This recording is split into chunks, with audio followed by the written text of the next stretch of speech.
আজ আরেকটি নতুন ক্লাস নিয়ে তোমাদের মাঝে হাজির হলাম। কথা না বাড়িয়ে আমরা সরাসরি ক্লাসে চলে যাচ্ছি। আমি আব্দুল সফুর, সহকারী শিক্ষক, ব্যবসায় শিক্ষা, বালাঘাটা বিলকিস বেগম উচ্চ বিদ্যালয়, বান্দরবান সদর, বান্দরবান। আজকে আমি যে পাঠটি নিয়ে তোমাদের মাঝে হাজির হলাম, শ্রেণী নবম ও দশম, বিষয় ফিন্যান্স ও ব্যাংকিং।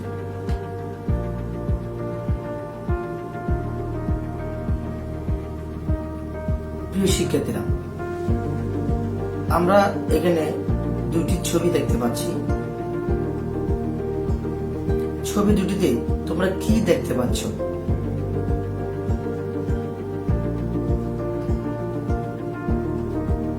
উত্তরে নিশ্চয়ই বলবে বাংলাদেশের বিভিন্ন মানের মুদ্রা।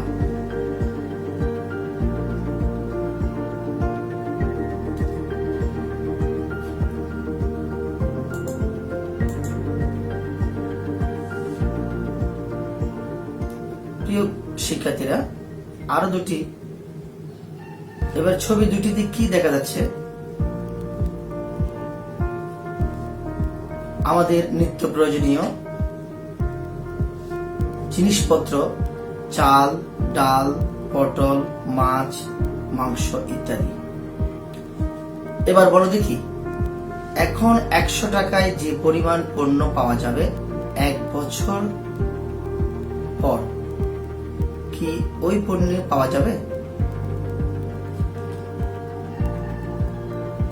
উত্তরে অবশ্যই হবে কম বা বেশি পাওয়া যাবে, কম বা বেশি পাওয়া যাবে। তাহলে আজকে আমাদের পাঠের বিষয় হলো অর্থের সময়, কারণ সময়ের ব্যবধানে অর্থের তারতম্য, পার্থক্য ঘটে। অধ্যায় 3। এই পাঠ শেষে তোমরা যা শিখতে পারবে, অর্থের সময় মূল্যের ধারণা ব্যাখ্যা করতে পারবে, অর্থের ভবিষ্যৎ মূল্য ও বর্তমান মূল্যের সূত্র ব্যাখ্যা করতে পারবে, অর্থের ভবিষ্যৎ মূল্য ও বর্তমান মূল্যের নির্ণয় করার পদ্ধতি অনুসরণ করতে পারবে।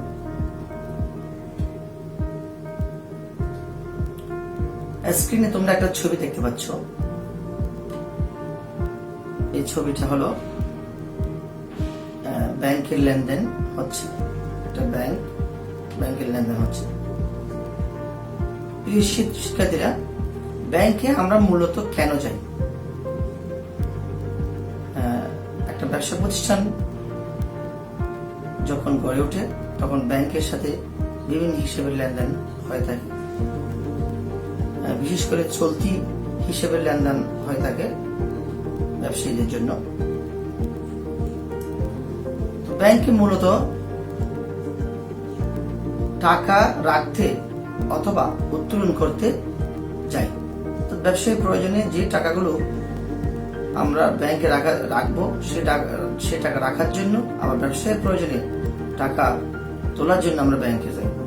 শুধু ব্যবসায়ী প্রয়োজনে না, ব্যক্তিগত প্রয়োজনেও আমাদের ব্যাংকে টাকা জমা রাখতে ও উত্তোলন করতে যেতে হয়।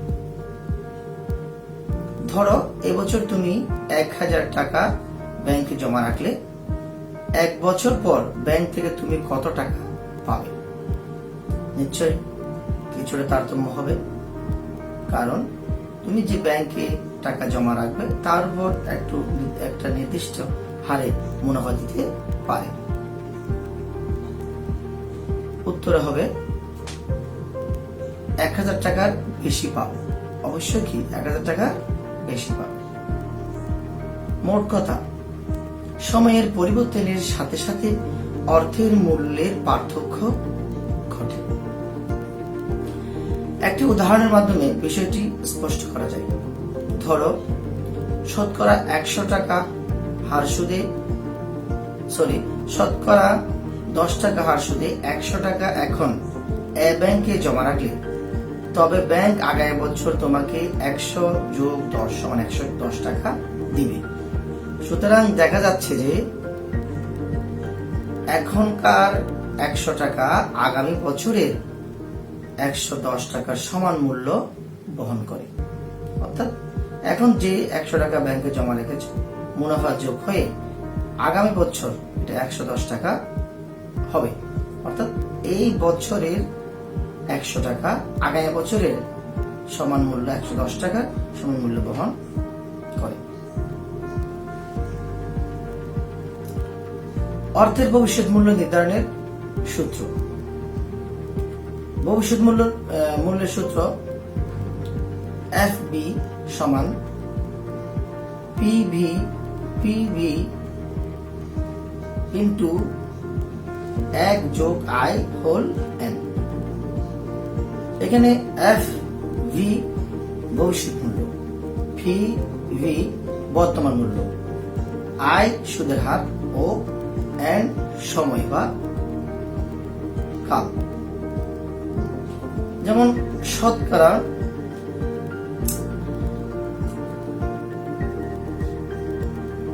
শতকরা 10% হারে 100 টাকার 5 বছরের ভবিষ্যৎ মূল্য কত হবে?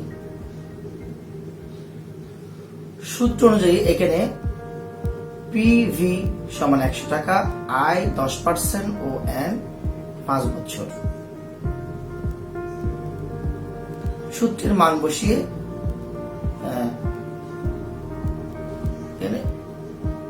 FB সমান PV into 1 plus I whole N সমান এখানে PV 100 গুণ সূত্রের 1 যোগ এখানে I সমান 10%, 0.10 হলো এই 10কে 100 দিয়ে যদি তুমি ক্যালকুলেটর দিয়ে ভাগ করো তখন 0.10 আসবে।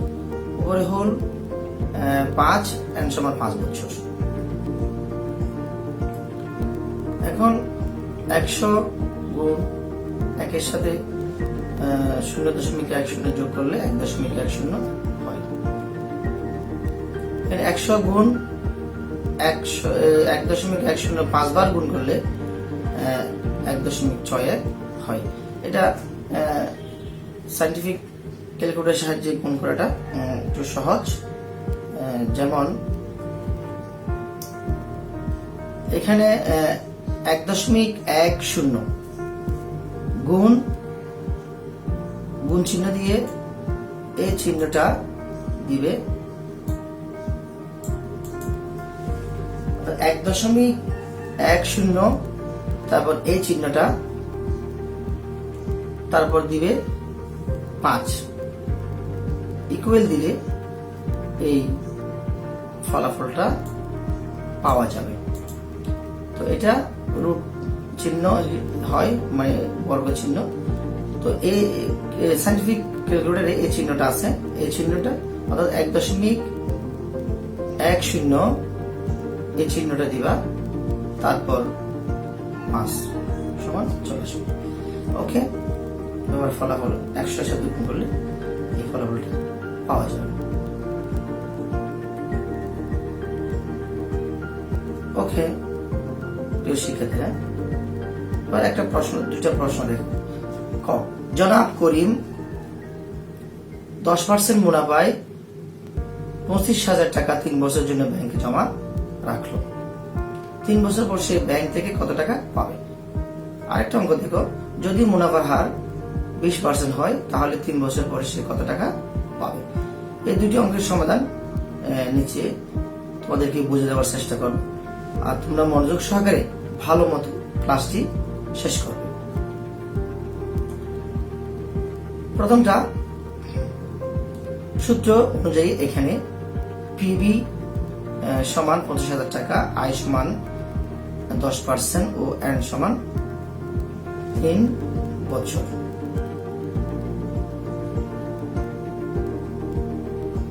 এই অঙ্কটি ক্লাসটি দেখার সময় এর আগের যেটা এই প্রশ্নগুলো তোমরা একটু খাতায় লিখে রাখবে, লিখে রাখলে অঙ্কগুলো বুঝতে একটু সুবিধা হবে। ওকে, সূত্রের মান বসিয়ে সেই প্রথমটার মতো সূত্রের মান বসিয়ে আমরা দেখো পিবি সমান 25,000 টাকা 1 যোগ 3, তারপর 25,000 টাকা 1 যোগ 10কে 100 দিয়ে ভাগ করলে এইটা পাওয়া যায়। এরপরে 25,000 গুণ, এর আগে বলেছিলাম এটা কিভাবে গুণ করতে হবে, 1.10,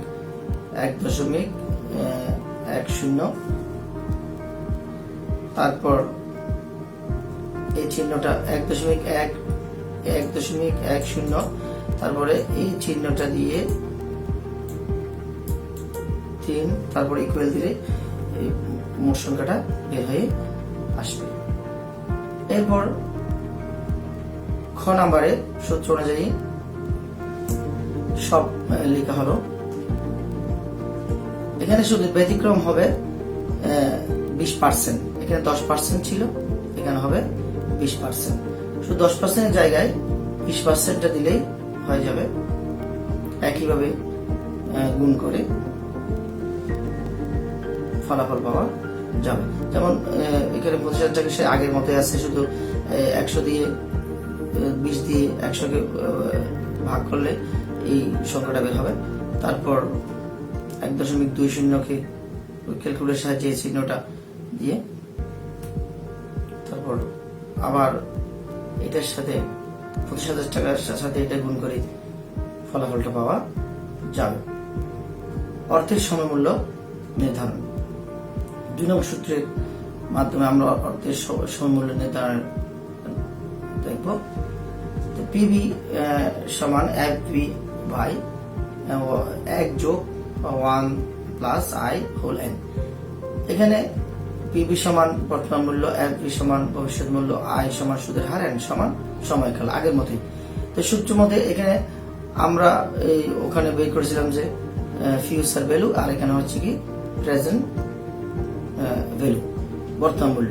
ওটা ছিল যে এর আগের অঙ্কগুলো ছিল ভবিষ্যৎ মূল্য, এটা হবে বর্তমান মূল্য। তাহলে বর্তমান মূল্য বের করার জন্য এই সূত্র প্রয়োগ করা হয়েছে। তাহলে উপরে এফভি সমান 100, 1 যোগ 10%, 100 দিয়ে ভাগ করলে এটা হয়। এরপর উপর থেকে 100 নিচে 1.1কে 1.1 দিয়ে ভাগ করলে 90.91 হয়।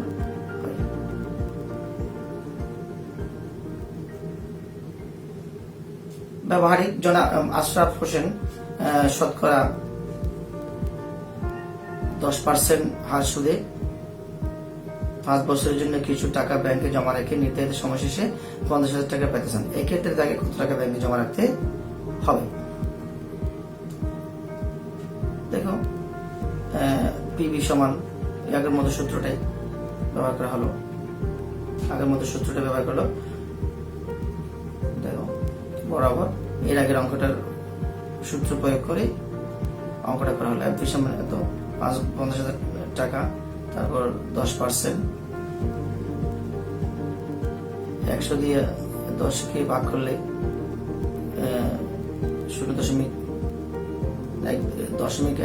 হয়, এখানে শূন্যটা দেওয়া হয়নি, তাহলে 5,000 টাকা ঠিক আগের মতো ভাগ করলে এই ফিগারটা চলে আসবে। তো প্রিয় শিক্ষার্থীরা, আজকে একটা বাড়ির কাজ নিয়ে নাও। বাড়ির কাজটা অর্থের সমমূল্য নির্ধারণের গুরুত্বসমূহ খাতায় লিখে আনবে। এই মুহূর্তে তো আর লিখে আনার কোনো সুযোগ নেই, তবু নিজের মতো লিখে রাখবে। স্কুল করলে সংশ্লিষ্ট শিক্ষককে দেখাতে পারো।